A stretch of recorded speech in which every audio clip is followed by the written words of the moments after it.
ये खबर पारुल यूनिवर्सिटी द्वारा प्रस्तुत की गई है।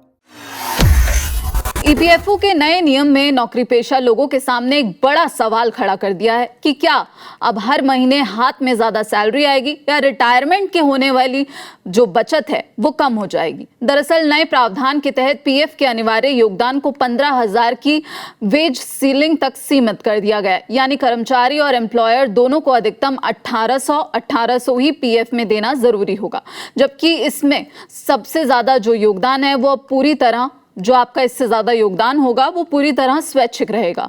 अब इस बदलाव का सबसे बड़ा असर कर्मचारियों की इन हैंड सैलरी पर पड़ेगा।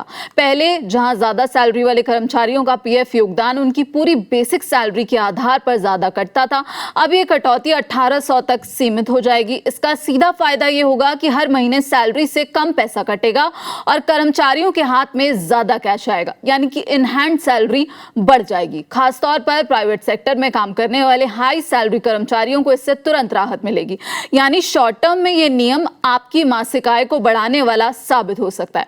हालांकि जहां एक तरफ फायदा दिखता है, वहीं दूसरी तरफ इसका असर रिटायरमेंट फंड पर पड़ सकता है। पीएफ में जमा होने वाली रकम कम होने से लंबे समय में कंपाउंडिंग का फायदा भी घट जाएगा। इसका मतलब यह है कि रिटायरमेंट के समय मिलने वाला जो कुल फंड है वो पहले के मुकाबले कम हो सकता है। अगर कर्मचारी अतिरिक्त योगदान वीपीएफ नहीं करते हैं तो उनकी भविष्य की वित्तीय सुरक्षा कमजोर पड़ सकती है। इसलिए यह नियम उन लोगों के लिए नुकसानदेह हो सकता है जो पूरी तरह पीएफ पर निर्भर रहते हैं।